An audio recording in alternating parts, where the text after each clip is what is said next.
байцгаана уу? Залбаас 95 морил. За өнөөдрийн бичлэгээр оюутан солилцооны хөтөлбөрийн талаар та бүхэндээ мэдээлэл өгөхөөр бид хоёр энэ сууж байна. За одоо цацрал маань сая хэдхэн хоногийн өмнө 7 хоногийн өмнө хэллээ. Тэгээ 7 хоногийн өмнө яг Солонгосын Ёнсей их сургуульд ийм 1 сарын хугацаанд суралцаад хурж ирсэн байгаа. Тэгээд миний хувьд болохоор түрүү жилийн 7 сард Сингапурын үндэсний их сургуулийн бас ийм 1 сарын хөтөлбөрт хамрагдаад ирсэн байгаа. За тэгээд бид хоёр яг энэ туршлагынхаа талаар илүү та бүхэндээ хуваалцахын хажуугаар тэгээд энэ оюутан солилцооны хөтөлбөрийн талаар явагддаг маш олон бодлууд тэгээд ерхий энэ ойлголтуудыг дээрэс нь яг ямар ах юм бол яг ямар шаардлагуудыг хангах хэрэгтэй юм бэ? Яаж явд юм бэ гэдэг талаар та бүхэндээ мэдээлэл өгөхөөр сууж байна. За тэгээд хэдүүлээ өнөөдрийнхээ сэдвээр бол 2 хэсэгт бичлэгээ хувааж ярих байгаа. За эхний хэсэгт бол саяхан Солонгосоос хурж ирсэн цацралын яг энэ туршлагын талаар илүү сонсож мэдэх байгаа. Тэгээд ирээд удаагүй байгаа болохоор яг ингээд бүх шинээрээ бүх мэдрэмжүүд бүх төр зүйлснээ шинээр байгаа. Тэгээд тийм байгаа дээр нь та бүхэнд хуваалцмаар санагдлаа. За тэгээд хоёр дахь хэсэг дээр нь болохоор яг оюутан солилцооны хөтөлбөрийн ерөнхий мэдээлэл тэгээд хэрхэн хамрагдах, ямар шаардлагатай байдаг гэх мэтчлэн мэдээллүүдийг өгнө. За тэгээд хэдүүл эхний хэсэгтээ орцгоё. За эхлээд өнөөдрийн энэ бичлэгт маань орж байгаа тасралтаа маш их баярлалаа. Тэгээд та бүхэндээ бас мэдээлэл хүргэхээр ингээд цаг зав зарцуулж байгаад нь их баярлж байна. За тэгээд өнөөдрийн үзэгчтэй өөрийгөө товч танилцуулаарай.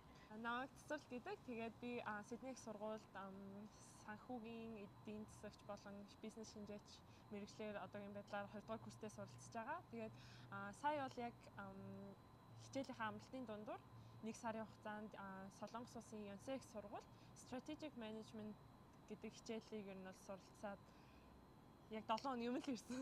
Яг 97 хонжин да одоо. Тэгээ ирээд удааг багт энэ хүнийг барьж авч та бүхэндээ мэдээлэл өгч байна.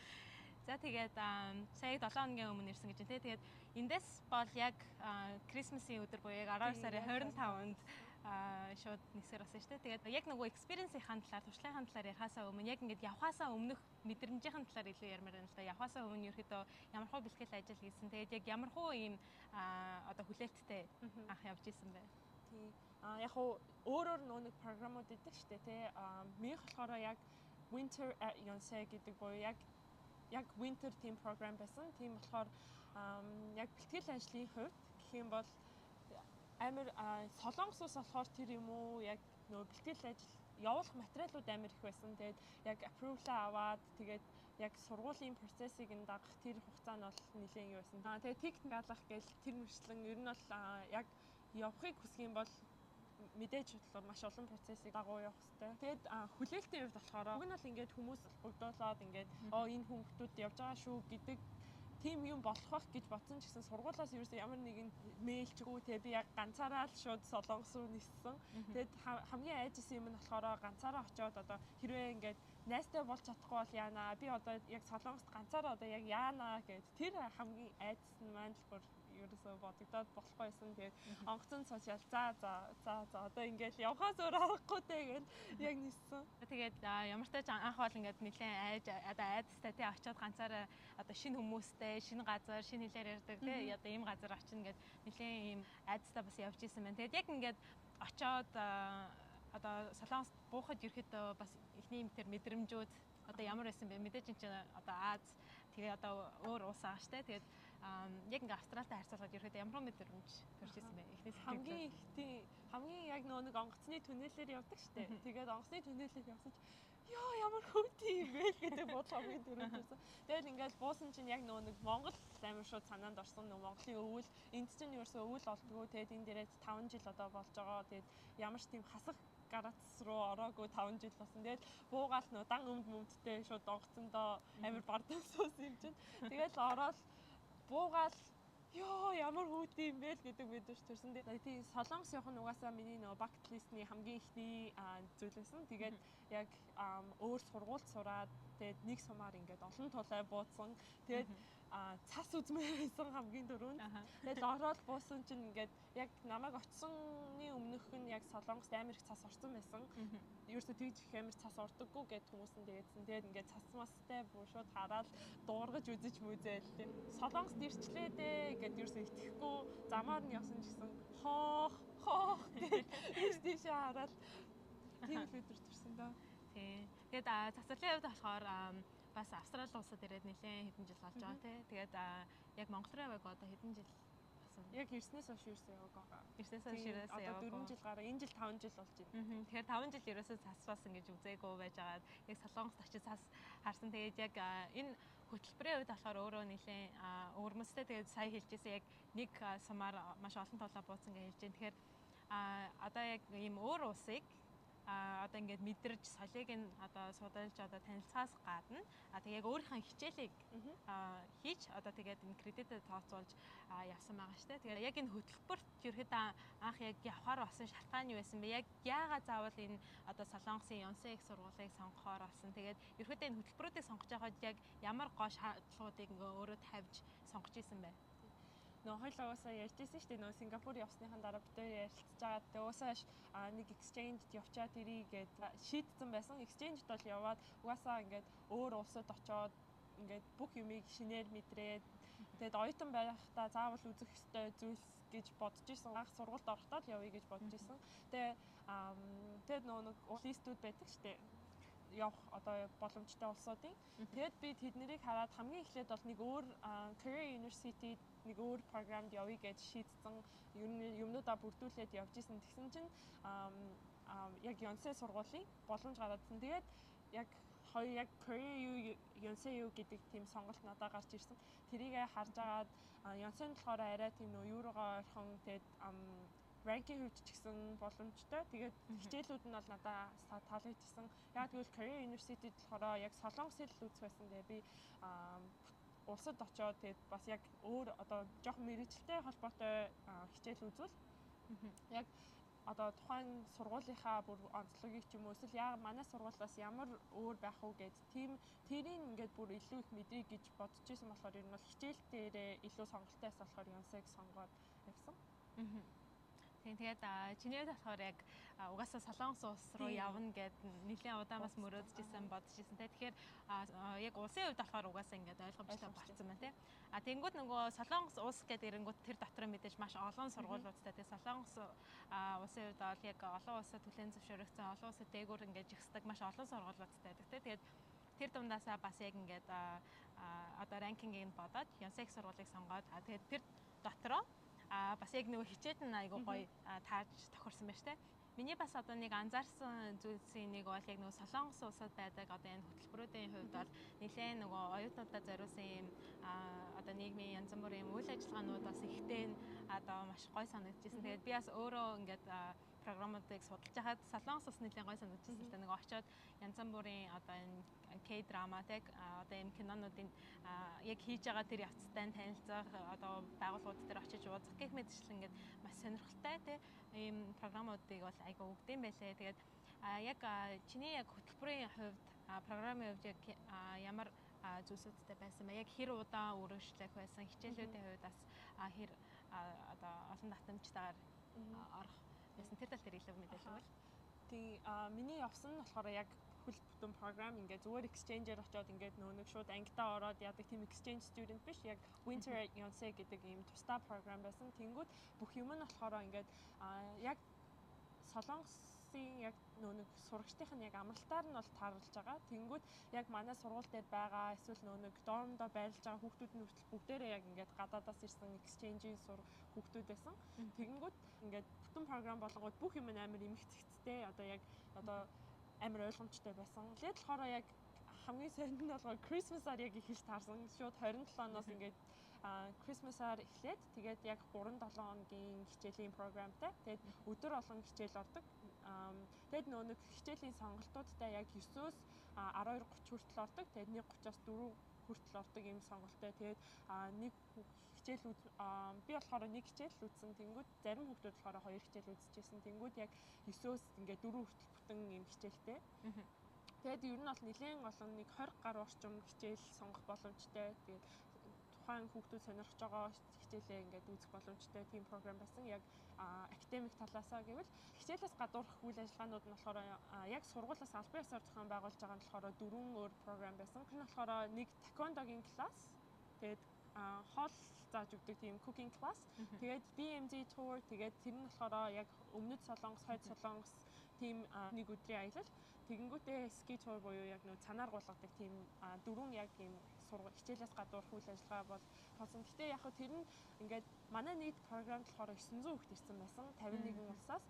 Тэгээд жоохон өөртөө нэг яг төлөөд бүглэх хэвээр тэнгүүд амар олон хүүхдээсэн болохоор тэд нэр анхнаасаа тийм олон хүүхд яг авна гэж бодоогүй байсан юм утгүй нэлээд цөөхөн судалтай бол байсан. Тэгэнгүүт би болохоор cooking class-ыг нь хийж үтсэн. Тэгээд нэг яг солонгосын dogbugi яг хийгээд тэгээд өөр юундээ нэг тийм л юу байсан. Тийм тэгээд яг энэ оюутан солилцооны хөтөлбөр гэдэг маань яг өөр улсын соёлыг бас илүү судлах дээр айгу одоо фокуслсан байдаг те. Тэгэнгүүт бас яг тухайн улсын яг хоол хүнсийг нь бас яаж бэлтгэдэг энэ одоо мэднэ гэдэг чинь яг одоо энэ бүхэл бүтэн одоо энэ туршлагыг нь илүү одоо гоё болгож өгч байгаа те. За тэгээд сая 900 оюутан байсан гэж хэлж байна те. Тэр 900 оюутнуудын хувьд ерөөхдөө яг аль улсаас ирсэн хүмүүс байв. Тэгээ яг ямар улсын одоо найз нөхөдтэй болж одоо ирв? Австралиас бол сансныг бодоход амар олон хүүхдээсэн. Би ерөөсөө энэчээс нэг өөрөө ганцаараа л явшлаа гэж бодсон.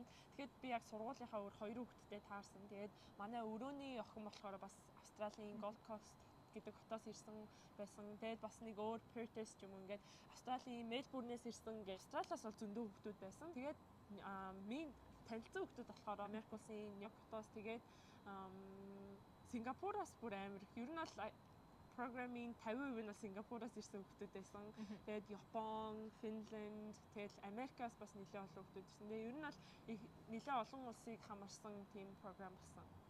Очоод ерөөхдөө яг ингээд байрлаж байгаа байр нь тэр талд ерөөхдөө ямар хойсон байна?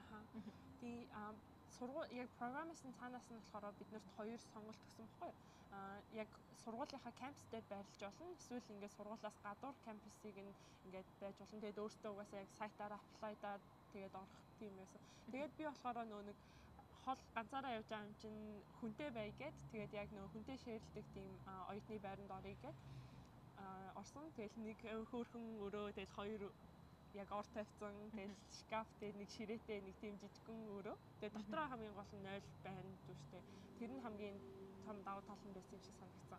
Яг нэг тусдаа програм гэдэг түрүүн хэлсэн шиг байсан учраас манай яг оюутны байранд болохоор дан яг exchange-ээр л ирсэн хүүхдүүд байсан. Тэнгүүд дан гадаад хүүхдүүдтэй ингээл ягаад ерөөсөө солонгост байгаа юм шиг бол санагдаагүй оюутны байран дотроо. Тэгээд түрүү байрны хувьд хэлжсэн шүү дээ. Яг өрөөндөө ингээд хоёулаа ярьжсэн. Чи түрүү яг энэ програмд хамрагтаасаа өмнө одоо найз нөхөдтэй болохгүй яхаа те таньдаг хүн байхгүй гэд нэлээд айцтай байжсэн гэстэй. Тэгээд магадгүй одоо үзэж байгаа хүмүүс маань ч юм уу те. Миний хувьд ч гэсэн анх Сингапур руу явж байхад бас тэр тал дээр нэлээд жоохон санаа зовж ирсэн л да. Тэгээд очиод ингээд цуг аялах гэсэн чи ерөөсөө хүн байхгүй бол яана. Гав ганцаархнаа нэг сарыг өнгөрөөндөө гэж одоо бас нэлээд бодож ирсэн. Тэгээд яг иймэрхүү бас бодолтой байгаа хүмүүс маань те ядаж өрөөндөө өөр хүмүүстэй байх юм бол тэгээд ингээд цаанаасаа л угаасаа л найз нөхөдтэй шинэ хүмүүстэй танилцахаас өөр аргагүй. Тэгээд энэ маань бас нэг тийм пуш болж өгдөг юм шиг санагдсан. Тэгээд нэлээд жоохон даруухан одоо хүмүүстэй шинэ хүмүүстэй ингээд танилцахаас айдаг хүмүүсийн хувьд бол байрны үед жоохон ингээд сонгочод бас зүгээрээ тийм ээ тэгээд угаасаа анхнаасаа яг тэгж бодоод за хэрвээ би найзтай болж чадахгүй бол ядаж өрөөнийхөө охинтой найзландаа гэж яг тэгж бодож яг нэг шеэрлэх өрөө гэж анхнаасаа авсан. Тэгээд яг тэр найзтай болох гэдэг юунаас болохоор угаасаа амар айцтай анхнаасаа явсан. Гэтэ ингээд тэнд байгаа бүх хүүхдүүд л угаасаа найзтай болъё, шинэ улсыг ингээд хамт аялаад үзье гэд тийм зорилготой ирсэн хүүхдүүдэд болохоор бүгд л ингээд амар найрсаг. За бүгд найз болъё, энийг хамт хий, тэрийг хамт хий гэсэн тийм бодолтой хүүхдүүдэд болохоор очиод тэгээд тэр айц маань угаасаа арилсан.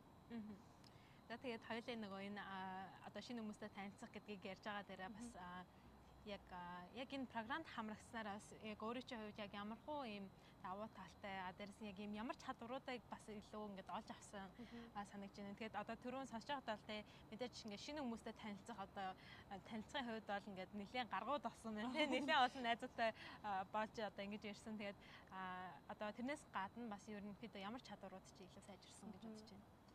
Хамгийн түрүүнд угаасаа бие даах чадвар. Би ингээд аав ээжээсээ ерөөсөө хол байж үзээгүй. Тэгээд хамгийн анх удаа гэрээсээ хол сарын турш ингээд явгаад тэгээд бие даагаад бүх шийдвэрийг өөрөө гаргаад ингээд ингээд өдөр тутмын явдалтаа бол ингээд өөрийнхөө шийдвэрээ гаргаад тэгэхээр ингээд бие даах чадвар бол угаасаа хамгийн түрүүнд ингээд суун цаанаасаа суух юм байлээ. Тэгээд хоёрт нь болохоор нэг угаасаа шинэ хүмүүстэй танилцсан гэдэг чинь өөрөө ингээд пүшлэх ёстой. Ингээд зориг гаргаад за би ингээд нэг хүнтэй ч гэсэн сайн уу гэд найзууд болоод ингээд орой хамт динер идэхүү гэж нөө санаачлагыг гаргах тийм дээр бол жоохон гаргууд гэхийн үеийн зүгээр санаачлаг гаргаж ийж ингээд хүмүүстэй найзуулна шүү дээ. Тэгээд угаасаа ихэнх хүүхдүүд нь болохоор ингээд ийм дотгошоо ингээд нэг ингээ тгий гэхгүй тэнгуут нь хөөе за бүгдээрээ ингээ чинь шүү. Одоо ийм газар руу явах чинь шүү. Ингээд join хийгээрээ ингээд групптэй хамгийн их санаачлагыг би гаргадаг гэсэн. Нэг юм байгаа шүү. Тийшээ бүгдээрээ явъя ч юм уу тий. Тэгээ ер нь бол ингээд бас жоохон тийм манлайлах төрлийн тийм юмыг бол амар хийсэн гэж санагдсан. Тэгээд хоёулаас түрүү нөгөө ярьжсэн те одоо ингээд олон улсын найз нөхөдтэй ингээд болж ирсэн. Тэгэнгүүт нөгөө жишээлбэл одоо Америкаас ирсэн нэлээд олон найз нөхөдтэй бас ингээд ярьжсэн. Тэгж яхад бас нөгөө зөвхөн Солонгос улс руу явлаа гэдээ одоо Солонгос улсын одоо соёлыг одоо мэдрэхийн сацуу бас хажуугаар нь те энэ өөр улсаас ирж байгаа оюутнуудтай танилцсанараа бас тухайн улсын соёл, тухайн улсын одоо хэллэг гэх мэтчлэн маш олон зүйлсийг сорсон гэж ярьжсэн. Тэгээд тэр талаараа бол яг хамаагүй тийм олон одоо улсаас ирсэн хүнтэй болохоор яг тухайн одоо соёлыг нь хүлээж авах чадвар бол бид нарт хамаагүй их суурьсан юм шиг санагдсан.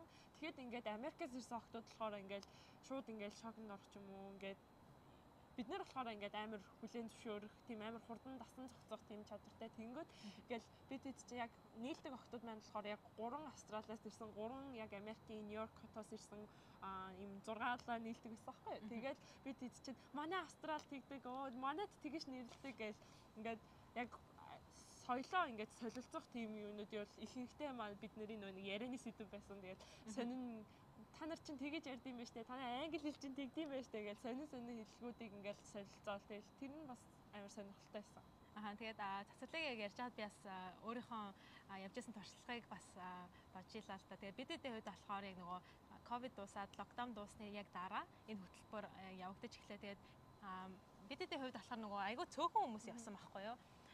Тэгээд Сингапурын яг нэг оюутнуудтай сурж байхад Сингапурын оюутнууд маань яг хичээлдээ айгүй анхаараа. Тэгээд ер нь бол шинэ ирсэн оюутнууд эдгээртэй нэг ярих жоохон тийм дургу байсан. Тэгээд бид ерөөсөө л нэг олон улсын оюутнууд нь хоорондоо ингээд нийлж явж исэн. Тэгж яхад яг нэг Хонконг тэгээд Швед яг ийм хоёр аягүй сайн найзтай болж исэн. Тэгээд тэр хоёр доошс одоо хүртэл ийм холбоотойгаа. Тэгээд бид гурван ерөөсөө өдөр болгон ярьдаг зүйл. Италийн одоо сургуулиуд нь ямар байдаг вэ? Монголын сургуулиуд нь ямар байдаг вэ? Хонконгийнх ямар байдаг, Шведийнх ямар байдаг гэд өдөр болгон ерөөсөө дандаа нэг тим юм ярьдаг. Тэгээд яг ийм яриа нь өөрөө айгүй сонирхолтой.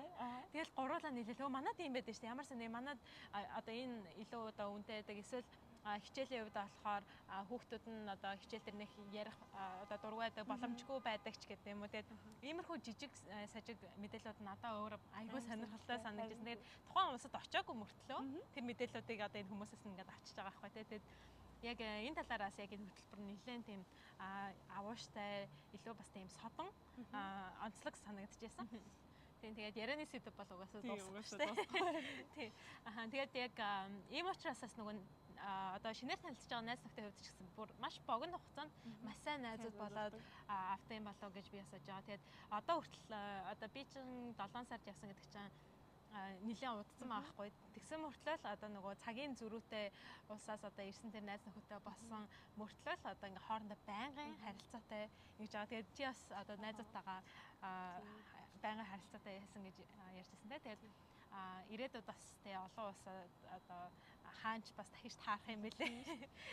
Бид зүгээр сүүлдээ нөгөө нэг 5 жилийн дараа reunite хий Солонгост ингээд яг жоохон уран цагаар ирээд яг бүгдээрээ дахиад ингээд уулзъя гэж яг 5 жилийн дараа шүү заа гэж бүр гарын үсэн хүмүүсгээ авалцаад тэгэж дууссан.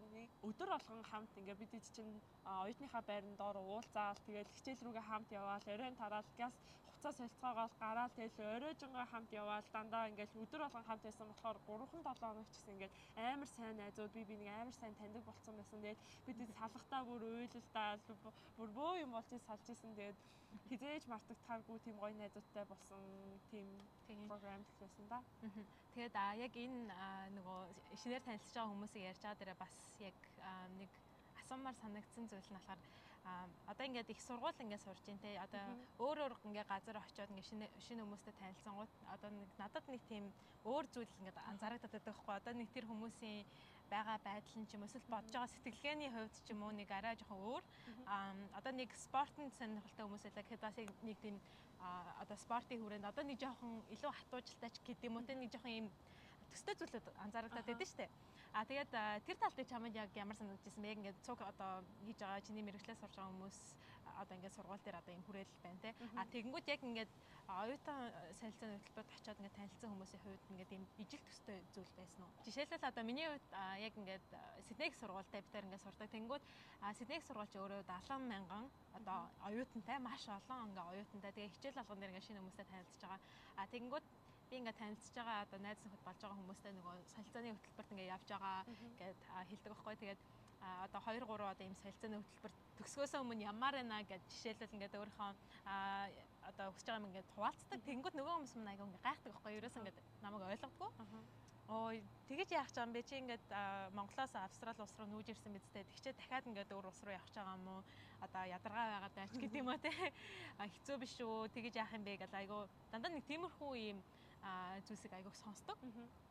Тэгэнгүүт яг ийм зүйл ингээ байнга сонсоод ангууд чи өөрөө ямар сони би одоо буруу юм хийгээд байгаа юм лөө. Би эсвэл ямар сони одоо нэг хүмүүсийн хийдгүү сонин зүйлийг хийгээд байгаа юм болов гэдэг нэг тийм тэгж боддог нөгөө уюуд айгуу гарч ирдэг байхгүй. Тэгэнгүүт яг нөгөө Сингапурт очиод тэр солилцооны хөтөлбөрт ороод ингээ явж исэн чинь яг нөгөө хоёр найзтайгаа ярьсан чи тэр хоёр шууд өөдөөс бид хоёр дахиад үргэлжлүүлээд ингээ 2 3 солилцооны хөтөлбөрт явах гэж байгаа гэдээ надад хэлэнгүүт надад нэг тийм санаасаа яг энэ хөтөлбөрт явж байгаа хүмүүс ч гэсэн яг ийм одоо ийм зүйлийг ингээ хийх хүсэлтэй байд юм байна. Надтай ийм адилхан одоо ийм зүйл дуртай юм байна гэж одоо ийм бодогдчихсэн. Тэгээд чамд яг нэг тийм бодогдчихсэн үе байсан уу? Миний болохоор танилцсан хүмүүс ч юм уу ер нь тэр програм байгаа бүх хүмүүс ерөөсөө л тийм бүгдээрээ л одоо мэдээж шинэ улсад ингээд ирсэн бүгдээрээ ийм програмыг хийж байгаа болохоор ингээд аялыг гэсэн угаасаа бүр амар бодолтой. Бид тэгэл ингээл бүх төлөвлөгөөгөө гаргаад ингээл за одоо энэ хасаан бүтцэнд бид тэр хот руу явна шүү. Энэ хасаан бүтцэнд хэдлээ тэрийгэ бүглээ шүү гэд яг нөө нэг үзэл бодлын хувьд бол амар яг адилхан байсан юм шиг санагдсан. Угаасаа бүгдээрээ л нэг зорилготой ирсэн шүү дээ. Энд ингээд шинэ улсыг үзэж тарья. Тэгээд мэдээж яг академик сургалтын хувьд ингээд бас өөр улсад сураад үзье. Тэгээд найзуутай болъё гэх тийм зорилгоор ирсэн хүүхдүүд байгаа болохоор. Тэгээд энэ сэдвийг хөндөж байгаа шалтгаан нь болохоор би яг хэдэн хоногийн өмнө Монгол улсад байгаа хэд хэдэн одоо юм сурагчтай ярьсан баггүй. Тэгээд тэр одоо сурагчдын асуужсэн зүйлс нь болохоор ингээд би одоо нэг юм хиймээр байна, ийм зорилго байгаад байна. Тэгээд тэр зорилгын төлөө өөрөө ингээд явах гэхээр ганцаардаад байна. Одоо ингээд манай найзууд арай өөр зорилготой, бодолтой. Тэгээд ингээд өөрийгөө эсвэл хөгжүүлэх гэхээр ч юм уу, эсвэл янз бүрийн юм хий гэхээр ингээд цуг хийхэн олдохгүй нь яах вэ? Энэ тохиолдолд өөрийгөө яаж мотивацчлах вэ гэдэг одоо ийм асуултууд айгу асууж байгаа. Тэгэнгүүт би арай яг тухайн үед яг нэг хариулт өгсөн л доо. Гэхдээ дараа нь ингээд бодохдоо юу гэж бодсон бэ гэхээр нөгөө ямар нэгэн зүйлийг хүсэж байгаа бол ганцаараа ч гэсэн хамаагүй те ингээ хийчих. Тэгээ миний хувьд ч гэсэн exchange-д ганцаараа байсан, цацралын хувьд ч гэсэн энэ ч цуг явах байхгүй байсан ч гэсэн тэр айдтайгаа зүгээр ингээл ганцаараа зориглаад явцсан байгаа байхгүй те. Тэгэнгүүт яг ингээ зориглаад хийцэн байхад очоод яг ингээ тэр зүйлийг цуг хийх адилхан зорилготой бас ганцаараа ирсэн юм хүмүүстэй танилцах боломжтой те. Тэгэхээр яг энэ зүйлийг ганцаараа юм чинь дээ гэж ингэж бодлогоогоо шууд хийчихтэй тэгээ очиод илүү олон хүмүүстэй танилцсан болохоор ерөөсө ганцаардах одоо юм мөч бол байхгүй гэж бас хэлмээр байна. Ганцаарсан ч гэсэн ер нь бол тэр нь бидний хувьд болохоор шинэ туршлага юм шиг санагдсан. Одоо ингээд 3-7 хоног би тэр охтуудтайгаа хамт байж байгаад яг сүүлийн 7 хоногт би яг ганцаараа Солонгост ингээд байсан байхгүй юу? Бүгдээрээ буцаад ниссэн.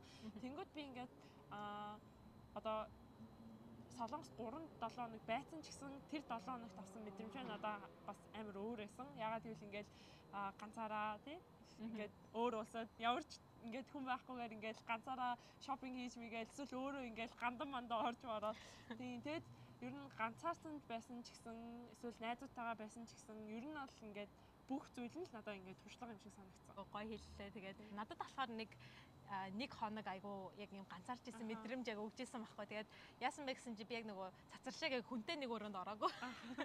Тэгээд уг нь тэр боломжнээс бол бас хүнтэй орсон зүгээрээс юм байлээ. Тэгээд миний хувьд болохоор нэг тийм сонголт бол байгаагүй. Тэгээд нөгөө өрөөндөө ганцаараа орсон.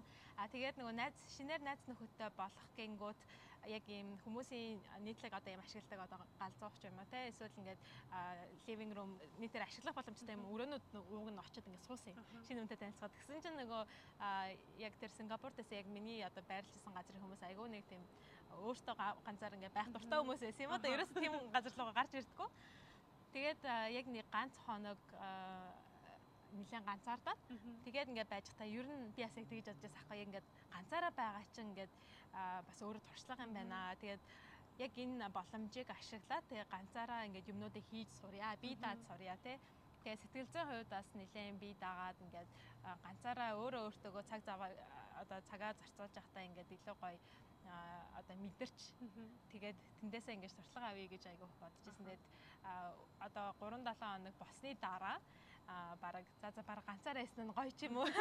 Тэгээ Австрали руу бараг буцаж ирэхгүй байсан ч гоё юм уу гэж бас нэг хэсэг бодож ирсэн. Тэгээд тэр маань өөрөө бас туршлага болд юм байлээ. Тэгээд эндээс бас нэлийн сурч авсан зөндөө юмнууд байгаа. Түрүүн бас асуул бие даах чадварыг сурдаг гэжсэн. Тэгээ миний хувьд болохоор яг тэр туршлагаас бол бие даах гэдэг маань өөрөө бас дотроо нэлийн олон төрөл байд юм байна гэдгийг мэдэж авсан байхгүй. Нэг нь болохоор ингээд санхүүгийн хувьд бие даах тий.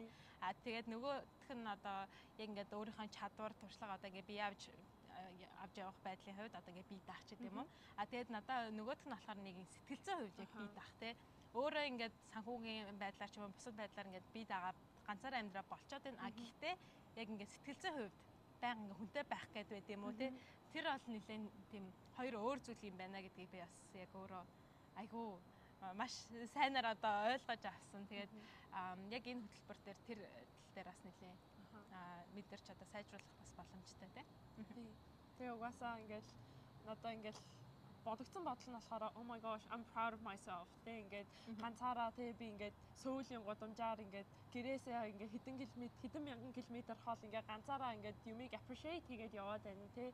Ингээд тэ бингүүд ингээд Google-ч мөглдэл за би тийшээ ганцаараа очиод үзчихье. Ингээд ганцаараа ингэчий гэж тэгэнгүүт ингээд би болчих штэ тэ. Ингээд надад тэр мэдрэмж нь бүр хамгийн шинэлэг байсан. Ингээд ингээ ганцаараа хийж болдсон байна. Эсвэл ингээ ганцаараа байхад ингээ зүгээр юм байна штэ гэдэг мэдрэмжийг хамгийн түрүүнд авсан надад бас амар сонирхолтой байсан. Тийм. Тэгээд тэр тал дээр яг нөгөө цацралтаар нэлээд жоохон төстэй ах нөгөө хоёулаа энд гэр бүлтэйгээ амьдардаг. Тэгээд яг өөртөө одоо нэлээд ойролцоо насны бас дүүтэй. Тэнгүүт ч нөгөө ингээ ойролцоо насны дүүтэй ч юм уу. Миний хувьд болохоор бас нөгөө 3 дүүтэй. Тэгээд манай гэр бүл бол ингээ байнга ингээ бужигнжийдэг. Тэгээд аав ээжийн хувьд ч гэсэн ингээ найз шиг байдаг. Тэнгүүд бөөнөр ингээ ойрлолтоод бүжиглээл ингээ дуулалтаал ингээ байнга ингээ бужигнжийдэг одоо гэр бүлд өссөн хүн чинь гинт гам ганцаар болчихгоо бас санаа. Тэгээд цацралч гэсэн одоо ингээ энтэнд байнгын дүүтэйгээ явж байгаа харагддаг шүү дээ. Тэгэл ядаж дэлгүүр орохдоо тань татаад хоёул дэлгүүр гарчаад ирья гэж. Тэгээд энэ дээр болохоор нөгөө яг хурж ирээд мэдрэгцэн одоо өөр мэдрэмж нь болохоор тий одоо би ингээд бич руу явмаар байна тий очиж ингээд тэр наран шарлагын газар очиж ингээд ганцаараа гоё алхмаар ингээд үе санагдана. Тэгэнгүүт ингээд ямар нэгэн найзаас асуулаа тий найз руугаа залгаад за би ингээд алхмаар байна чи алхмаар нэг өгөөд одоо найзууд нь би завгүй байна гингүүд за байлээ гэд нөгөө ганцаараа явах айгуу дургу. Тэгээд ингээд ийш аялах дээр ч гэсэн за хүн олдохгүй юм чи за болчих гэдэг иймэрхүү одоо юм гоё одоо туршлагуудаас аяллуудаас ингээд хүн олдоогүй учраас ингээд үгүйгээд явхаа болчдөг. Тэгээд энэ гоё мэдрэмжүүдийг мэдрэх байсан боломжоо ингээд алдчихдаг юм шиг бас жоохон санагдсан. Тэгээд тэр тал дээр бол нэлээд сайн суралцсан. Ганцаараа ч гэсэн зүгээр юм байна штэ гэдэг ер нь мэдрэмжийг хамгийн их авсан да. За тэгээд хоёлаа одоо яг нөгөө энэ хөтөлбөрийнхаа одоо илүү нөгөө мэдээж бас явж байгаа нэг зорилгоудын маань нэг бол суралцах байгаа тийм. Тэгээд мэдээж энэ хөтөлбөрийн онцлог нь тухайн их сургуульд суралцаад тэгээд кредитэд тооцоолаад одоо ингэж явах байдаг. Тэгэхээр одоо академик тал руу илүү хоёлоо оръё. За тэгээд Австрали улсад бас нэлээд хэдэн жил ингээд сурчлаа. Тэгээд очиод Солонгос улсад 1 сарын хугацаанд сурч үзлээ. Тэгээд энэ хоёрын одоо хооронд ерөөхдөө ялгаатай юм байсан. Тэгээд очиод ер нь яг ямар хичээл үзлээ. Тэгээд тэрнийхээ талаар одоо илүү жоохон дэлгэрэнгүй ярил. За би очиод нөө strategic management гэдэг хичээл үзсэн. Яг нь миний мэргэжилтэй ер нь бол нэлээд дөхөн. Гэхдээ яг миний бол суралцдаг зүйл бол биш. Тэгэнгүүт ингээд амар их унших материал өгдөг. Ингээд байнга ингээд юм уншуулна, case study эсвэл ингээд артиклууд ингээд байнга уншуулна. Тэгээд тэрэн дээрээ дандаа ингээд өөрөө reflect хий гэдэг тийм эссе бичүүлж дандаа авдаг. Тэгээд ингээд 3-7 хоногийн хугацаанд гэхэд би 6 case study болон артиклууд уншаад тэрэн дээрээ ингээд reflect хийгээд ингээд одоо assignment-уудыг хийсэн. Тэгээд хамгийн тухайн сургуулийн юм уу эсвэл зүгээр манай яг профессорын яг тийм юу байсан юм уу мэдгүй. Гэтэ тухайн багш маань болохоор биднэрт юу ч хэлдэг байсан бэ гэхээр ингээд хүн болгон өөрийн гэсэн үзэл бодолтой. Тийм болохоор ингээд би та нарыг эн чин зөв байна, эн чин буруу байна гэж хизээч дүгнэхгүй. Одоо зүгээр өөрийнхөө бодлыг энэ дээрээ бич ингээд зүгээр л reflect хий гэдэг гэж хэлнэ. Тэгээд бид зүгээр хийсэн үгүйгээр чинь л тооцно. Тийм системээр явсан. Тэнгүүд ингээд хамгийн гой санагдсан юм нь за зүгээр эн чинь миний бодол шүү дээ тий эн чинь зүгээр л миний бодол болохоор ингээд энэ дээрээ ингэж чийгээд тэгэхгүй бол энд бол ингээд SMS бичгтээ ингээд зөв болоо буруу болоо гэж тийм бодол амирх төрдөг шүү дээ. Тэнгүүд тэр нь бол хамгийн сонирхолтойсэн. Чамаас энэ асуултыг асууж байхдаа яагаад ч юм цаанаасаа одоо энэ Солонгос тэгээд Австралийн хоорондох одоо энэ яг боловсролын систем айгүй өөр юм байлаа гэж хэлэх юм болов гэж бодож ирсэн. Тэгээд магадгүй бас нөгөө Солонгос улсаа нэлээд дээгүүр ордог яг ийм мундаг сургууль учраас яг ингээд одоо барууны одоо соёлоор тий барууны одоо энэ боловсролын системийг бас нэлээд даагч одоо хүмүүсийн бодол санааг илүү сонсож ингэж авдаг одоо ийм системээр ажилласан байна гэдгийг сонсчод бас нэлээд гайхажсэн. Тэгээд ягаад ч юм нөгөө Аз сургуулиуд илүү нөгөө жоохон хаагддаг тий өрсөлдөг дээрэс нь хаагдмал тэгээд яг нөгөө багш нь илүү ингэж толгойлж авдаг тий багш нь бүх юм мэдээлэлүүдийг өгөн тэнгууд оюутнууд нь одоо нэг тийм тэр мэдээллийг зүгээр авахаас өөр юм хийж болохгүй юм шиг одоо жоохон санагдчихсэн л та. Тэгээд яг миний хувьд болохоор нөгөө юу яажсах вэ? Сингапурын үндэсний их сургууль сурж байхад нөгөө яг оюутнуудын хувьд ерөөсөө юм ярьдаггүй. Тэгээд бид эдээс яг нөгөө профессор маань за ингээд асуух асуулт байвал ингээд хэлээрэй гэж хэлдэг. Гэхдээ ингээд гараа өргөөд асуунгууд ингээд жоохон сайнаар биш жоохон муугаар ингээд хүлээж аваад тэсний жоохон баг зараг мэдрэгцэн. Тэгээд бид бас нөгөө олон улсын оюутнууд нь хоорондоо нийлээд яг тэр хичээлийн дараа гарч ирээд танаас сурвалж яг яаж ярьдаг вэ? Ингээд оюутнууд нь хэр их ингээд үзэл бодлоо илэрхийлдэг вэ гэж бидэд хоорондоо айгу ярьж байгаад айгу сонирхолтой санагдчихсан. Тэгээд яг тэр тал дээр Сингапур, Солонгос хоёр нэлээд ялгаатай юм шиг санагдлаа. Гэхдээ бас магадгүй хичээлээсээ профессор одоо хамаарад бас өөр байх л та тий. Надад санагдсан би болохоор яг нэг хэдий Солонгос явсан ч гэсэн яг би Солонгос системд нь орсон юм шиг ерөөсөн мэдрэмж бол төрөөгөө. Яг тэгвэл мэдээж бүх хүүхдүүд нь exchange оюутнууд. Тэгээд манай профессор болохоор ингээд Америкт 20 гаруй жил амьдарсан. Ер нь бол өөрөө амар тийм western соёлтой, барууны соёлтой тийм хүн байсан болохоор ингээд чиний бодол чиний зөв гэдэг тийм ерөөсө бодолтой хүн. Тийм болохоор бид нэрийг зүгээрээ ингээд өөрөө л ингээд чиг зөв гэж бодож байл юу гэ. Тэгээ бид хэдийг нэг ангийн турш мууш байхад дандаа бид нараас чи юу гэж бодож чинь гэж амар их асуудаг тийм багш байсан. Тэгэхээр яг багштай байсан байж бас магадгүй. Тийм тэгээд би болохоор Солонгос суралцж исэн найзуудаасаа асуухад бол ер нь бол яг миний мэдэрснээс бол шал өөр юм бол ярьж исэн. Тэгээд амар их өрсөлддөг, хоорондоо амар өрсөлддөг. Тэгээд ингээд би энтэйгээ тэгж амар их ярьж мэрдэггүй гэсэн бол юмнуудыг бас сонсон. Тэгэхээр яг Солонгос гэхээсээ илүү ер нь бол зүгээр тухайн багшийн маань тийм бодол нь надаа илүү нөлөөлсөн юм шиг санагдсан. Тийм.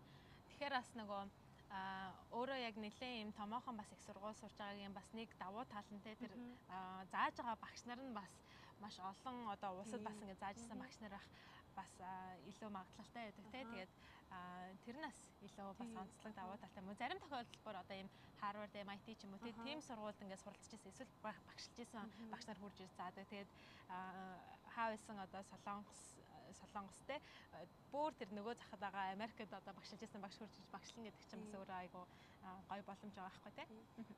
Тэгээд ер нь бол бас нэг хайлайт нь гэвэл манай профессор яг гэвэл ингээд Солонгосын бүх том компаниудад ингээд стратегик яг компани яг яаж зөв удирдах вэ гэдэг талаар байнга лекц уншдаг, дандаа тийм CEO-нүүдтэй харьцдаг тийм амар мундаг хүн байсан. Тэгсэн хэрнээ ингээд амар энгийн хүн гэж одоо welcome гэдэг хүн байсан. Тэгээд тгийг харчаад ямар гоё энгийн юм бэ те.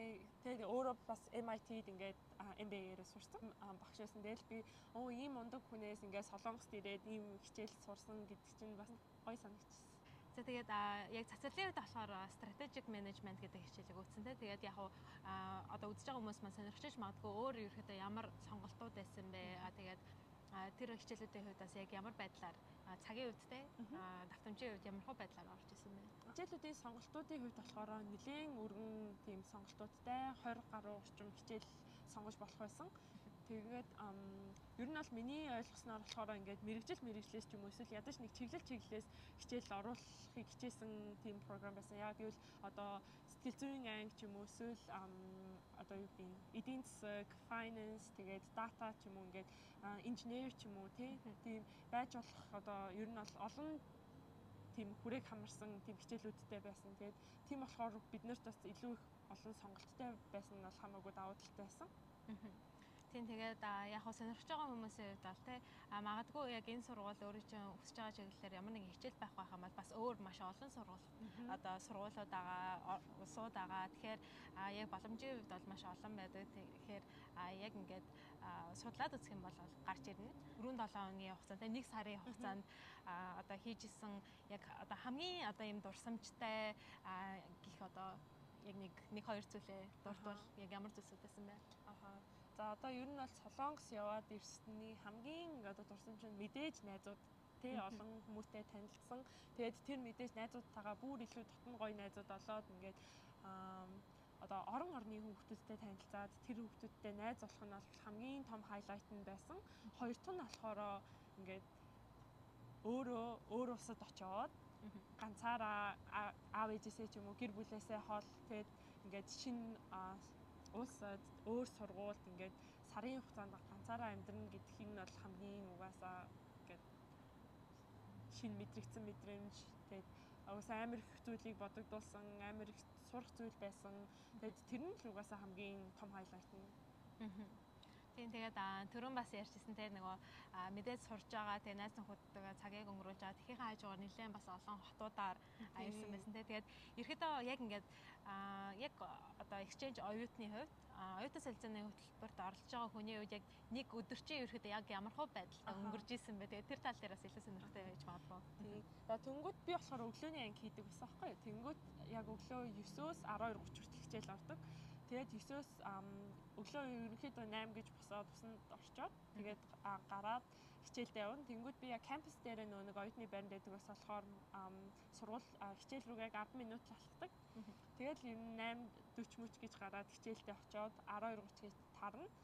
Тэгээд сургууль дээрээ завл ланч иддэг. Яг тэгэл сургуулийн Солонгосын хамгийн тийм юу нь болохоор сургууль дээрх хоолууд нь надад хамаагүй хямдхан юм шиг санагдсан. Атаглагд кофе ч гэсэн бүр ингээд 2 дахин хямдхан бүх хоолууд нь. Тэгээд хоолн ч гэсэн ланч ингээд өдөр болгон шинэ опшнууд гарч ирдэг.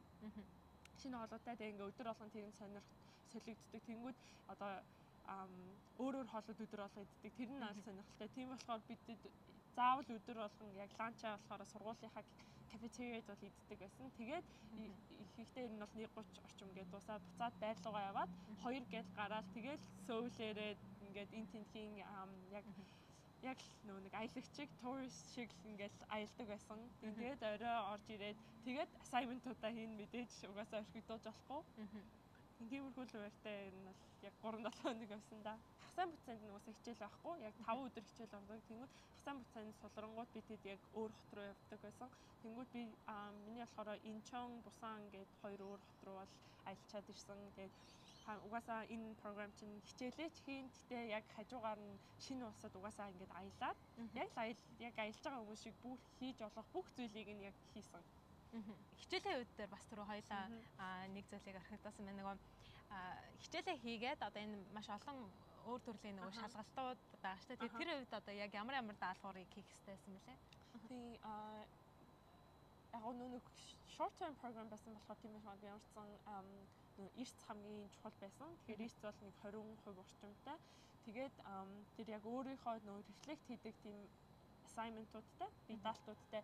Тэгээд хамгийн сүүлд нь шалгалт нь болохоор зүгээр л нэг сонгодог тийм easy. Манай багш болохоор яг бид хэдийг та нар угаасаа энэ нөө experience хичээл ирсэн болохоор би ингэж academic question боохгүй. Тэгээ зүгээр ингээд тийм амар chill багшаас учраас бид хэдий зүгээр би танаас зүгээр 30 тийм одоо сонгох хариулттай тийм шалгалт өгьгээд.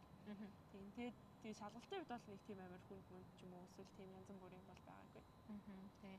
Тэгээд яг тэр тал дээр бас нэлээ яг миний яг experience бол төстэй байсан. Тэгээд яг Сингапур руу яг оюутан солилцоогоор явж байгаад болохоор би development economics буюу хөгжлийн эдийн засаг гэдэг хичээл үзчихсэн. Тэгээд яг миний өөр эдийн засгаар сурдаг болохоор яг сүүлийн мэргэжлийн хичээл байсан. Тэгээд тэрэн дээр болохоор бас яг анх харж байгаад хоёр ийм том судалгааны одоо ийм эссе бичих. Тэгээд тэрэн дээрээ хоёр одоо презентац тавих одоо ийм дөрвөн одоо нэг бүр нь одоо 25% одоо ийм даалгаврыг одоо өгч ирсэн. Тэгээд би өөрөө явахаас өмнө нэлээд айжсан байхгүй. Яна одоо хоёр ийм судалгааны ажлын тэрэн дээрээ дахиад презентац тавина гэд айжсан чи яг ингээд очиод одоо хичээл нь эхэлсэн чинь манай бас орж исэн профессор маань бид хэдийг бас айлгоо тий. Би ингээд та хэдийг ингээд солилцооны хөтөлбөрөөр ирснийг мэдж байгаа. Тэгээд одоо мэдээж та бүхэн ингээд энэ улсад бас аялах гэж энэ улсын соёлыг мэдрэх гэж ирж байгаа болохоор би бас тэгэж амар хүнд дүгнэхгүй гэж бас өөрөө хэлж ирсэн. Тэгээд яг энэ 100-ны өвлийн юм хөтөлбөрүүд бол яг тийм байт юм байлаа тий. Тэгээд бид хэдийн хувьд болохоор нөгөө кредитээ эргээд өөрийнхөө сургууль руу ингээд шилжүүлэхэд ерөөсөө нөгөө голч дунд бол ерөөсөө нөлөөлөхгүй тий. Pass fail гэдэг ерөөсөө ийм хоёр төрлийн дүнэлт тавьдаг. Тэгээд пас буюу одоо ингэ давсан гэдэг одоо ийм үзүүлэлт авах юм бол тэр чинь ерөөсөө кредитээ тооцоолчихно. Гэхдээ голч дунд ерөөсөө нөлөөлөхгүй. Fail гэх юм бол бас л нөгөө голч дундаа нөлөөлөхгүй мөртлөө кредитээ авах бол боломжгүй гэдэг одоо ийм үнэлгээтэй байдаг. Тэгээд тэр нөө дүнгийнхэн систем нь надад сонирхолтой санагдсан юм нь болохоор манай багш биднэрт хэлэхдээ Солонгос бас яг дүгнэх систем гэж хэлсэн. Тэр нь болохоор ингээд нөө нэг ямар ч дүн авсан байсан хамаагүй яг ангийнхаа топ 10-т нь байх юм бол шууд A+ ч юм уу. Тэгээд ингээд дараагийнхт нь авах юм бол A- ч юм уу. Тэгэж дүгнэдэг гэд тэгчихсэн. Тэгээд тэр нь амар сонирхолтой санагдсан. Одоо бид одоо энд бол тэгээд 90 авсан бол 90 шүү дээ. Тэгэхэд одоо хэдий 90 авсан ч гэсэн ингээд дундд нь авах юм бол тэгээд шууд B ч юм уу. Тэгэж дүгнэгдчихсэн. Тийм. Тэгээд нөө нэг пасс нь болохоор 70-аас дээш ч үлээ. За. Тиймэрхүү байсан. Тийм. Тэгэхээр чи эн чинь бас тэгэл яг өөр боловсролын системийг яг мэдэрчэл ярьж байгаа байхгүй. Тэгээд тийм учраас бас нөгөө оюутнууд нь хоорондоо аяга хөрсөлтөөнтэй байдаг гэж нэлээд сонсч ирсэн. Тэгээд Азад сурж байгаа оюутнууд бол хөрсөлтөө нэлээд ихтэй. Тэгээд чи дөрөв бас хэлчихсэндээ нөгөө Сингапуроос ирсэн оюутнууд нь нэлээд хөрсөлтөөнтэй байд юм байлаа гэдэг. Яг тиймэрхүү өөр улсаас ирсэн оюутнуудаа нэг одоо ангид суугаад суралцсангууд бас тэр нь өөрөө бас ингээд маш сонирхолтой байгаа тий. Нөө нэг түрүү хэлхээ марчиж нөө нэг хэсэг нь болохоор бид нөө case study дээр ажиллаад багаараа нэг 8 хүүхэд баг болоод тэгээд нөө нэг presentation тавих байсан. Уусаа яг тухайн case study дээрээ тэгээд манай багш болохоор өөрөө амар чийл ингээл зүгээрээ ингээд өөртөө чинь бодол зүгээр би ингээд тооцсон гэсэн боловч манай яг нөө өөртөө одоо ангийнхан хүүхдүүд нь нөгөө хүүхдүүдийгээ дүгнэн бас багшаасаа гадна тэгэнгүүт нөө нэг Сингапур хүүхдүүд яг тэр багшийн хэлсэн системээс олгоод тэгсэн юм уу нөө нэг яг чагсааж байгаа техний эдэн тэд давна тэдэн ингэн гэсэн болохоор тэгсэн юм уу гэж би болохоор ингээд зүгээр бүгдээрээ л ингээд нөө нэг энэ тийм амар одоо serious авахгүй байгаа штэ. Тэгэл би ингээд 4 гэж ингээд хамгийн өгч болох хамгийн өндөр оноог нөгөө л яваад ирсэн чи хажууд талд сууж исэн охин зүгээр 1 2 моёр гэж комментэн дээр нь өстой тэгэж буруу ярьсан ингэж буруу ярьсан гэж битцээ байсан. Тэгээ би яг нөгөө цаасын хурааж авахтаа харчаад тэгээд ингээд уусаа манай ангид бол 60% нь Сингапур тэгээд ингээ хоорондоо амар өрсөлддөг ингээд гараа өргөөл асуугаал чи тэрийг юу гэж бодож байна? Энийг юу гэж бодож байна? Ингээд хятадын маркет юм штэ чи тэрийг юу гэж бодож байна гэж мгээ. Тэгэл асуугаал би бүр гэж бүр хамгийн бодсон ямар амар өрсөлдөөнтэй байт юм бэ гэж. Тийм. Тэгээд нөгөө их Сингапуроос ирсэн хүмүүс нь Сингапурын үндэсний их сургуулиас ирсэн гэдэг жисэн. Тэгээд тэгэнгүүт бас л сонирхолтой байгаа байхгүй тий өөр их сургуулийн одоо ийм хүмүүстэй нэг ангид одоо суугаад өөрөөр боловсролын системээр явцсан хүмүүс чинь нэг ангид орохоор чинь тэгэл янз бүрийн байдлаар л хүлээж авч байгаа хэл та тий. За тэгээд одоо ерхэд эхний хэсэг маань дуусах тал руугаа одоо хандж байна. Тэгээд дуусахаас өмнө ерхэдөө яг ингээд ерөнхий байдлаар тий Австрали улсад ингээд байж байгаа Солонгос руу очичингууд ямар нэгэн тийм соёлын шоконд орж ирсэн үү? Монгол, Австрали одоо Солонгос гэх ингээд харьцуулахад яг гол одоо Солонгосыг Солонгос болгодог одоо тийм онцгой зүйл нь одоо юу санагдав? Тэгээ яг хөө жижиг сажиг бол зүйлүүд бол мэдээд зөндөө байсан. Яг зам гарахаас ихсүүлээд би бол ингээл Австралид бол угаасаа бараг машин арахгүй л бидэд гарч байгаа шүү дээ. Угаасаа зогсож өгөх ёстой. Тэнгүүд Солонгос гэхэд зам гарахын тулд ингээд өөрөө машинаа харж гарах хэрэгтэй. Тэгээ бараг эхний өдрөө бидэд ингээл нэг найзуудаараа шууд чигээрээ алхаад ясан чи машинууд сигнал та тэгэл бүтэд чи бүр бүгдээрээ яг шокд орж авч юу болчих гэд тэгснээ бүр хурдаа нэмж мөвэд тэгээ энэ ямар сони юм бэ гэдэг. Тэгээ би бүр Солонгос найзуугаа залгаад бидэд ингээ машинаа харж гарах хэрэгтэй юм уу гэсэн чинь ахаа та нар машинаа харж гарах хэрэгтэй гэдэг. Гэл тэрнээс бас мессеж авал ингээл машин руу хараад тэгээд тэр нь бол ингээл ийм мэтчлэн ийм жижиг сажиг бол зүйл угаасаа мэдээж соёлын бол ялгааг бол гарч байгаа. Соёл гэхээс илүү нэг тухайн хүмүүсийн амьдрах одоо тийм нэг тухайн хүмүүсийн амьдралын одоо хэм маягийн ч юм уу тийм юмны бол ялгаа бол угаасаа зөндөө гарсан.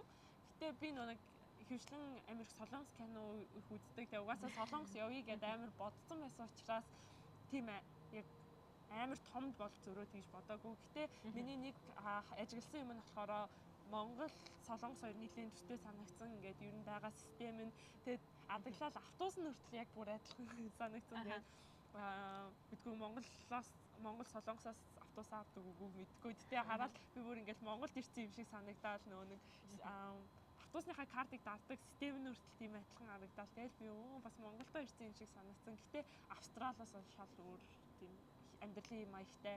Одоо хамгийн амьдралын маягийн зөрүүн гэх юм бол Австралид ингээд угаасаа офисын цаг хаагдаад офисын ажлуудын цаг хаагдаад ингээд угаасаа хүн болгонд юм ээгүй гэртээ арайл тэгж ингээд нөө шөнийн амьдрал тийм их байхгүй. Тэгээд кафенууд нь ингээд 2 гэж хаагддаг та.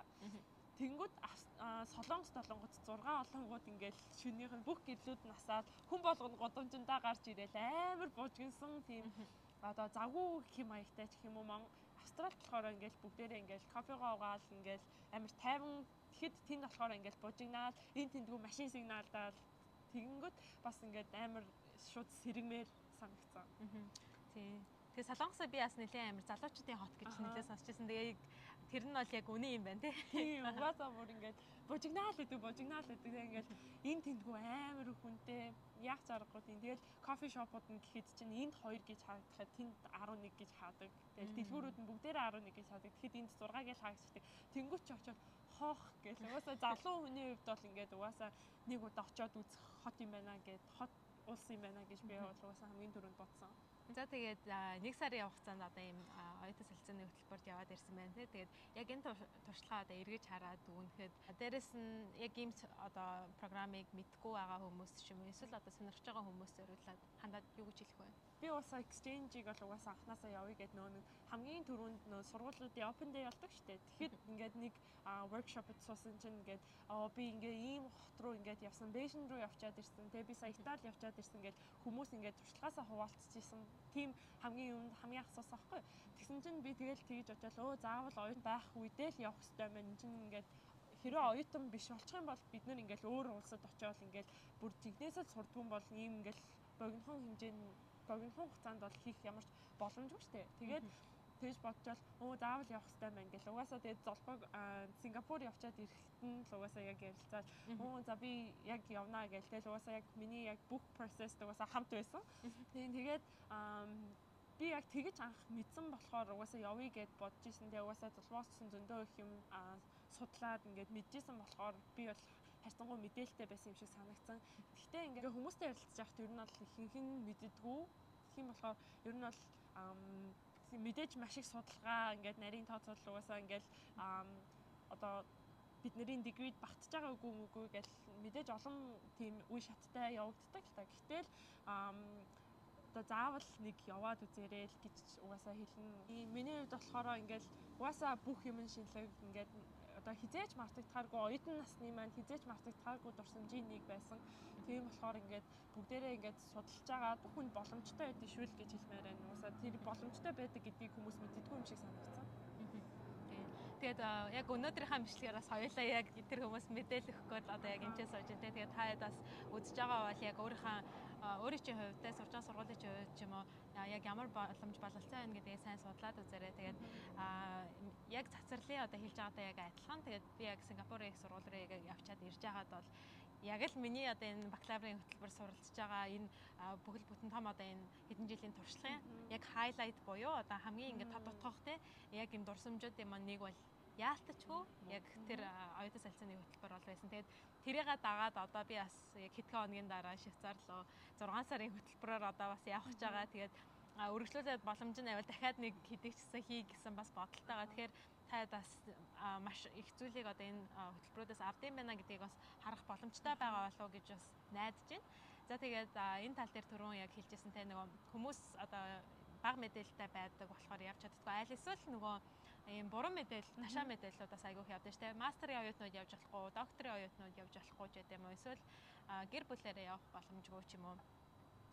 Эсвэл одоо янз бүрийн одоо ийм технологийн шинжлэх ухааны чиглэлээр сурж байгаа бол явах боломж айгүй цөөхөн байдаг ч гэдэм. Иймэрхүү мэдээллүүд бол маш их байгаа. Гэхдээ яг ингээд судлаад үзэх юм бол гаргалгаанууд байгаа, боломжууд нь бас байдаг. Тэгэхээр та хэд манаас судлаад үзээрэй. Одоо жишээл миний хувьд болохоор одоо зарим хүмүүс бол одоо золбоогийн хэлсэнчлэн яг өөрийнхөө хичээлд тооцоолоод явсан гэхэд надад бол ингээд яг Ёнсей сургуульд одоо яг дүүцэж байгаа тийм хичээл бол байхгүй. Тэгэхэд би яг нэг одоо зүгээр сонгодог одоо би ямар ч хичээл үзэж болох хичээлдээ тооцоолоод явж байгаа байхгүй юу. Тэнгүүд чинь зүгээр сургууль дээрээ ингээд яг адилхан төлбөрөө төлөөд зүгээр нэг хичээл үзчихснаас ингээд нэг сар ийм олон зүйлийг сураад ингээд шинэ ийм олон мэдрэмжүүдийг аваад тэгээд ингээд явсан нь бол бүр хамаагүй ингээд давуу талтай угаасаа заавал оюутан цагтаа хийж үзэх ёстой байна гэдэг бодлыг жисэн. Тийм болохоор би бас яг 12 сарынхыгаа одоо төлөвлөөл яаж байгаа та. Тийм тэгээд энэ дээр бас нөгөө мэдээж Австрали улсаас ирж байгаа нэлээд олон хүмүүс бол яг мастерын хөтөлбөрт бас ирж идэг. Тэгээд тэр мастерын хөтөлбөр сурж байгаа оюутнуудтай бас одоо энэ бичлэгээ бас ингээд нэлээд бас зориулж илээ юм л та. Тэгээд та хэд маань мастерын хөтөлбөр сурахаар бас ирж байгаа бол та эдэд бас боломж байгаа. Гэхдээ мэдээж бас ойлгомжтой гэр бүлээрээ ирсэн тохиолдол те нэг улс руу ингээд нүүгээд ирсэн байна. Дахиад өөр ингээд улс руу нүүх бол нэлээд хэцүү. Гэхдээ бас боломж нь байвал тэгээд аль бол бас явахыг бодорой гэж захимаар байна. Тэгээд саяхан би бас одоо мастерын хөтөлбөр сурж байгаа нэг хүнтэй ярьж байхад бол би мастераа сурдаг штэ надад бол боломж байхгүй. Бакалавртаа сурдаг байж ямар харамсалтай мэ гэж хэлжсэн. Тэгж яхад би бол яг өөрт нь хэлжсэн ахгүй нөгөө миний одоо энэ Швейцарын нэг семестрийн хөтөлбөрт 6 оюутан явж байгаа манай сургуулаас. Тэгээд тэр 6 оюутны 3 нь мастерын оюутан байхгүй юу? Тэгээд тэр 3 мастерын оюутан одоо сүүлийн нөгөө thesis гэж бичдэг штэ. Тэрийг одоо очиж ингээд Швейцарт бичиж байгаа хүмүүс ч байна. Эсвэл очиод ингээд дадлага хөтөлбөр одоо орохоор явж байгаа хүн ч байна. Эсвэл судалгаа шинжилгээ хийхээр явж байгаа хүмүүс ч гэсэн байгаа аахгүй тий. Тэгээ дандаа технологийн одоо архитектурын одоо чиглэлээр явж байгаа хүмүүс байгаа. Тэгэхээр ийм боломжууд бол маш их. Семестрээр явж болж байна. Эсвэл ингээд short term-ээр явж болж байна. Эсвэл 2 7-ны internship-үүд ч гэсэн яг сургуулийн ингээд сайтн дээгүүр байдаг. Тэгэхээр мэдээж зөндөө олон ингээд боломжууд байдаг. Тэгэхээр тэр бүртэнгийн зүгээр судлаад ингээд яг өөртөө таарах үгүй гэдгээ мэдэх нь хамгийн чухал байна. За тэгээд эхний хэсэг маань ямар ч тач энэгээр одоо өндөрлж байна. За тэгээ хоёр дахь хэсэгтээ болохоор яг ингээд явхад ямар процесстай байдیں۔ Тэгээд юунд анхаарах. Тэгээд гол шаардлагуудын ерхий мэдээллийг та бүхэндээ хүргэе. За тэгээд хоёлаа хоёр дахь хэсэг рүү оръё тий. За солилцооны хөтөлбөр буюу exchange program маань ерөөдөө одоо маш олон одоо ийм төрөл байгаа тий. Түрүүн бас ярьжсэн. Нэг нь болохоор ийм урт удаан хугацааны гэж байгаа. За урт удаан хугацааных нь болохоор 6 сар аль эсвэл бүр 1 жил явах боломжтой байдаг. Богино хугацаанд болохоор яг exchange болон non exchange гэж байдаг. Тэр нь болохоор ялгаа нь юу юм бэ гингүүд exchange нь болохоор яг сургуультай төлбөрөө төлөөд сургууль зуучлаад явуулдаг. Non exchange нь болохоор яг тухайн явж байгаа сургуультай төлбөрөө төлөөд тэгээд хичээлээ зүгээр одоо яг өөрийнхөө сурж байгаа сургуульд тооцоолдог. Тийм хоёр өөр төрөл бас байдаг. За тэгээд яг энэ хөтөлбөрүүдийн хувьд болохоор хамгийн эхэлж одоо хандах ёстой газар нь бол тухайн их сургуулийн тий өөрийнхөө сурж байгаа их сургуулийнхаа хүмүүстээр очиод би одоо энэ оюутан солилцооны хөтөлбөрт ямар байна одоо ямар сургуулиудтай хамтарч ажилладаг юм бэ гэдэг тэр асуултыг тавиад тэгээд хэрвээ явахыг хүсэж байгаа улсын чинь ч юм уу эсвэл яг явахыг хүсэж байгаа сургуультай чинь хамтарч ажилддаг байх юм бол яг нөгөө сургууль руугаа хандаад одоо ямааргаа жишээлбэл би одоо энэ Ёнсей их сургууль руу ямар байлаа. Гэхдээ миний яг одоо суралцж байгаа гол сургууль маань энэ сургуультай ямар ч одоо ийм партнершип буюу одоо ингээм хамтарч ажилладаггүй байлаа гэж бодъё. Тэгэх юм бол одоо энэ Ёнсей сургуулийн хөтөлбөрийн мэдээллийг би олж аваад өөрийнхөө сургууль дээр очиод за ийм хөтөлбөр байна, ийм хичээлүүд үзэх боломжтой байна. Би үзэх боломжтой юу гэд одоо өөрөө ингээд саналаа тавих бас боломж байд юм байлээ. Тэгээд яг өөрөө чи мэрэгжлийн одоо профессор ч юм уу advisor сургуулийн чин дээр хүмүүс тэрийг нь харж агаад болох болохгүйг нь хэлнэ. Тэгэхээр мэдээж энийг нь яг ингээ вебсайтн дээр нь зарим тохиол тавиагүй байдаг. Гэхдээ ийм бас юм нуугдмал боломж бас байдаг. Тэгэхээр яг энэ мэдээллийг аваад тэр хүмүүстэй ярилцаад үзээрэй. Дараагийн одоо нэг чухал зүйл нь болохоор яг application process аа. Тэгээ яг ямархуу шатуудыг давж одоо яг энэ хөтөлбөрт одоо тэнцээд байгаа юм бэ гэдэг одоо маш чухал одоо зүйлтэй. За энэ дээр болохоор урт удаан хугацааны оюутан солилцооны хөтөлбөр нь өөр. Тэгээ богино хугацааных нь бас өөр. Тэгээ богино хугацааныхаас нь ойлаа эхлэе те. За миний хувьд болохоор non exchange байсан. Тэнгүүд non exchange нь болохоор би яг тухайн сургуультай одоо би Yonsei руу яг төлбөрөө өгөөд бас Yonsei руугаа өөрөө аппликейшнээ явуулах хэрэгтэй. Гэхдээ тэрнээс өмнө би сургуультай аппликейшн өгөх хэрэгтэй. Тэр нь яадаг вэ гэхээр би одоо энэ програм руу явмаар байна. Надаа ингээд боломж байгаа юу гэдгийг эхлээд одоо нөгөө нэг шалгуулдаг тийм аппликейшн байдаг. Тэгэнгүүт болохоор одоо чиний дегрид одоо боломж байна гэдэг хамгийн ихний тийм одоо шалгуурыг давах хэрэгтэй байдаг. Тэгэнгүүтээ зөвшөөрсөн хариугаа яг одоо би сурж байгаа сургуулиас авчих юм бол Yonsei руугаа апплайдсан. Одоо Yonsei-д апплайдахад болохоор яг нөгөө нэг дүн одоо GPA дээрээ тооцоолж иж яг тусдаа яг аппликейшн бас өгсөн байгаа. Ягаад гэвэл non exchange учраас. Тэгээд сургуультаа буцаад хэрвээ Yonsei-гаас хүлээн зөвшөөрсөн хариугаа авчих юм бол би сургуультаа буцаад кредитэд тооцоолж болох уу гэдэг одоо би энэ хичээлийг үзэж байна. Тэгэхээр миний одоо дегрид маань энэ хичээлийг яаж тооцоолж болох вэ? Одоо би буцаад ингээд нөгөө кредит авмаар байна гэдэг бас application process явдаг. Тэгээд бүх одоо сургуулаасаа болон Yonsei-гоосоо зөвшөөрлүүд авчих юм бол тэгээд яг одоо хичээлээ тооцоолж болно гэдэг зөвшөөрлөө авчих юм бол яг дараагийн процесс буюу нөгөө нэг яг төлбөрөө төлөх тэгтээ бүклэх ч юм уу тийм процессыг нь ялдаг.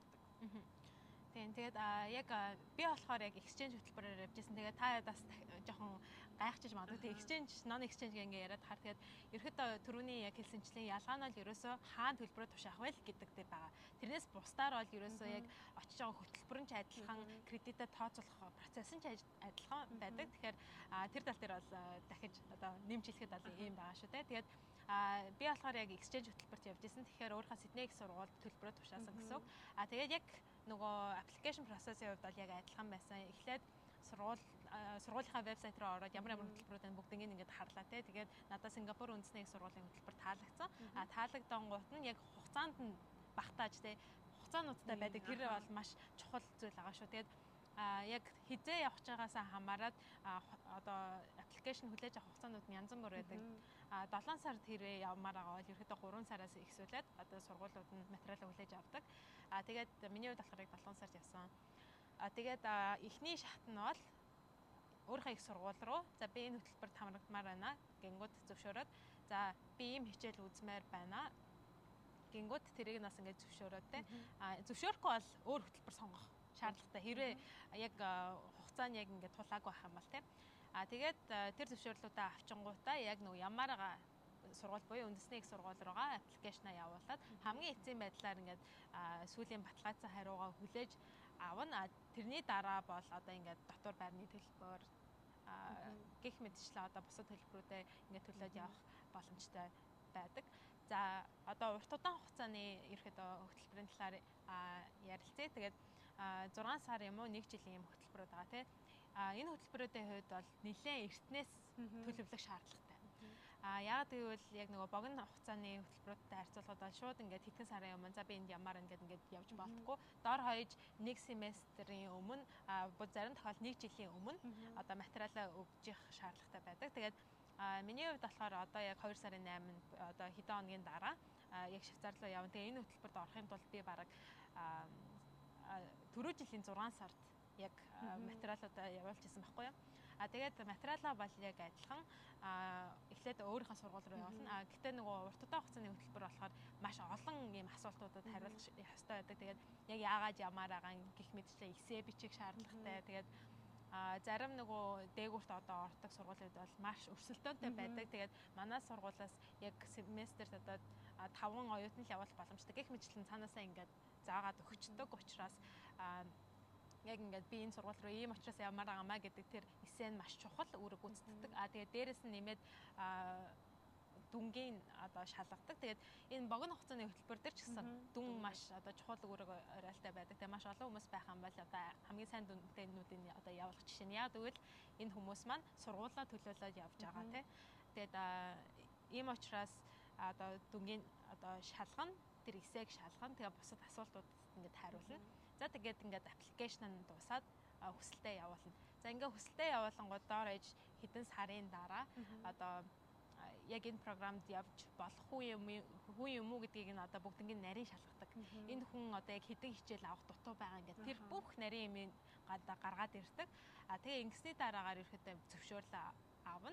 За зөвшөөрлөө авсныхаа дараа тухайн сургууль руугаа одоо мэдээллүүдээ явуулах хэрэгтэй. Тэгээд тэр сургууль нь одоо зөвшөөрсөн хариугаа өгөөд тэгээд ерөөхдөө яг богино хугацаатай бол ерөөхдөө тэр талаараа бол нэлээд төстэй иймэрхүү байдалтай бол явдаг байгаа. За тэгээд энэ дээр бол анхаарах зүйл нь бол тий одоо ингээд бакалаврын хөтөлбөр ч юм уу магистрийн хөтөлбөрөө ингээд эхлүүлж байгаа хүмүүсийн хувьд бол төлөвлөгөөгөө маш эртнээс гаргах шаардлагатай. Тэгээд явандаа нэг хэдэн жилийн дараа явчих юм чи одоохондоо яах юм гэж болохгүй те. Яагаад гэвэл эхнээсээ бүр яг ямар хичээлүүдийг хаана яаж үзэх вэ гэдэг чинь маш чухал атгаж байгаа байхгүй те. Тэгээд өөрт чинь ингээд мэргэжлийг авахын тулд янз бүрийн ийм одоо өргөн сонголттой хичээлүүд одоо электив байна штэ. Ямар ч хамаагүй хичээл аваад кредитэд тооцоолох хэрэгтэй ийм хичээлүүдийг бол яг айл хадгалж агаад солилцооны хөтөлбөртөө бол ашиглах шаардлагатай. Гэх мэтчлэн ийм нарийн төлөвлөгөөнүүдийг гаргах шаардлагатай. Энэ төлөвлөгөөнөөс гадна нөгөө нэг байнга шалгаж явах шаардлагатай байдаг шүү дээ. Яагаад гэвэл одоо нөгөө бүгдээрээ дедлайнтай ингээд аппликейшн хүлээж авах одоо хугацаатай байдаг. Тэгэхээр одоо миний хувьд гэхэд өмнөх семестр яг эхэлж яхад ингээд бүх аппликейшнүүдээ аль хэдийн эхэлсэн явж байхад золбоо нөгөө урт хугацаагаар явах гэсэн болохоор аль хэдийн ингээд бүх процесс нь явцсан байсан. Тийм болохоор ингээд байнга нөгөө сургуулийнхаа вебсайтыг ч юм уу тухайн явмаар байгаа програмынхаа одоо нөгөө дедлайнуудыг нь бүгдийг амар сайн шалгаж явах хэрэгтэй. Яагаад гэвэл одоо сургуулиасаа зөвшөөрөл авна, тухайн сургууль руугаа хандна гэдэг чинь одоо жоохон хугацаа шаарддаг. Тийм болохоор нэлээд эртнээс ингэж нөгөө нэг аппликейшнууд нь эхэлдэг. Тэгэхээр явмаар байвал нэг амар сайн өөрийнхөө дигрийг одоо төлөвлөөд за би энд нь явчих, эсвэл энэ хичээлээ ашиглая гэд тэгээд дараа нь нөгөө нэг вебсайтуудаа сайн шалгаад бүх юмныхаа ингээд нөгөө нэг хугацааны шалгажих нь хамгийн чухал. Тийм. Тэгээд энэ дээр бас нөгөө бэлтгэл ажил бол нэлээд шаардлагатай байгаа байхгүй тий. Тэгээд яг Сидней их сургуулийн хувьд бол маш олон одоо улсын олон өчнөө хэдэн 100 их сургуультай хамтарч ажилладаг. Тэгэнгүүт чи яг аль улс руу ямар байгаа гэдэг дээр чи ерөөсөө судалгаа шаардлагатай. Тэгээд нөгөө түрүү эссе бичнэ гэдэг чинь эссе бичихдэр хүртэл яг нарийн судалгаа хийж нарийн эссе бичихгүй бол сонгогдох магадлал нь арай бага болчихж байгаа хгүй. Тийм учраас яг энэ бэлтгэл ажил буюу судалгаанууд бол маш их хийх шаардлагатай байдаг. Тэгээд яг нөгөө эхний байдлаар материалаа явуулж байхдаа 3 их сургуулийг сонгодог. 1 2 3 гэ бүгдээр ингээд ранглдаг.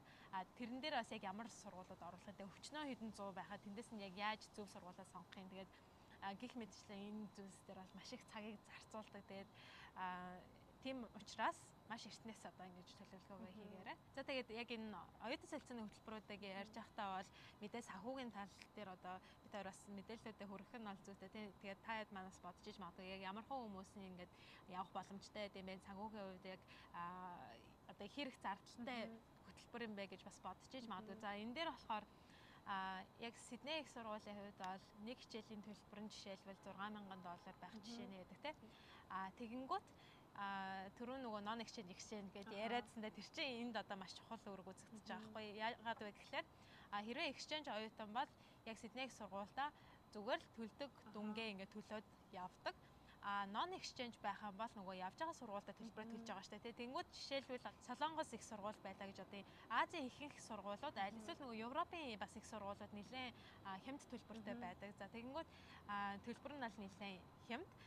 Тэгчингүүт тэр их сургуулийнхын төлбөрийг төлчингүүт чи хамаагүй юм болчих жоох байхгүй тий. Жишээлбэл одоо Солонгосын яг төлбөр нь хэдэлээ. Тэгээ нэг хичээл үзэхэд бол яг Австрали доллараар бол $1,700 орчим төлсөн. Тэгэхээр одоо $6,000-ийнхоо хичээлд $1,700-аар тооцоолж байгаа гэсэн үг байхгүй. Тэнгүүд яг үлдсэнд нь тэртээ тэргүй ингээд хичээлээ сонгоод Сиднейд үзэж байхаа оронд яг үлдсэн одоо нөө 6,000-ийнхаа үлдэгдэлт нь бүх зардлуудаа төлөөд ингээд яг нэг хичээлдээ ингээд дүүцгүүч хэмжээний ингээд яваад ирж байгаатай адилхан. Тэгэхээр яг ингээд non exchange хэрвээ ингээд тухайн одоо явмаар байгаа сургууль нь ч юм уу хөтөлбөр нь ингээд нөө нэг сурж байгаа сургуулийнхаа хувьд одоо төлбөрийн хувьд бол ингээд бага байх юм бол non exchange-ээр яваад тэгэх юм бол ингээд яг үзэж байгаа хичээлтэй маань ингээд баг адилхан дүүцээд ирж байгаа байхгүй юу?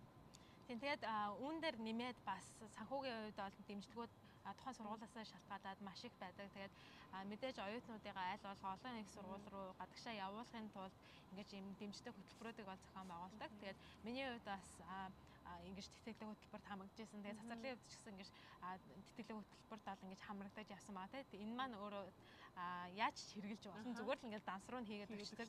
Тийм тэнгуү тэрүүгээрээ одоо очиод байрныхаа төлбөрийг төлөх үү эсвэл нислэгийнхаа тизэг авах уу гэх мэтчлэн өөрөө зохицуулах боломжтой ийм зүйлс бол маш их байгаа. Санхүүгийн хувьд одоо нэлээд жоохон баригдмал ах юм бол тий сонгож байгаа одоо улс дээрээ бас жоохон илүү анхаарал өгвөл бас илүү хямд зардалтай явах боломжтой. Одоо Азийн сургууль юм уу эсвэл одоо арай тухайн одоо сурж байгаа улстай ч ойрхон байгаа сургууль юм уу тий тэгэх юм бол мэдээж тизийн хувьд бол арай хямд тусна. Гэх мэтчлэн одоо ийм арга замууд бол байдаг. Үүн дээр нэмээд одоо ийм урт удаан хугацааны одоо солилцооны хөтөлбөрт явж байгаа хүмүүсийн хувьд ч гэсэн тэтгэлэг хөтөлбөрүүд бас маш их байгаа. Жишээлбэл одоо Эдинбургийн их сургууль руу би бас нэлээд сонирхож одоо материалаа явуулж хахад бол цаанаасаа шууд автоматар бүх ингээ бүртгүүлсэн хүмүүст $2000 тэтгэлэг өгнө гэж хэлж исэн.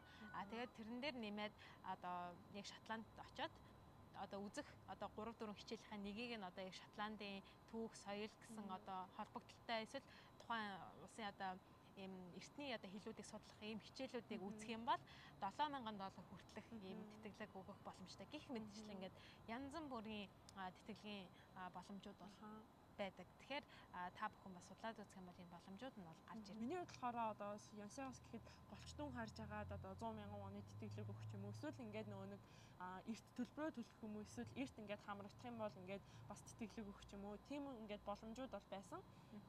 Тэгээ сургуулаас ч гэсэн ер нь бол ингээд дэмжих зорилгоор ингээд ер нь бол дор хаяж 1500-аас 2500-гийн хооронд бол тэтгэлэг бол өгдөг. Тэр зардлаараа бол ингээд сургалтын төлбөртөө биш яг ингээд амьдрах тийм юуд ашиглаж болох тийм зөндөө тэтгэлгүүд бол өгдөг.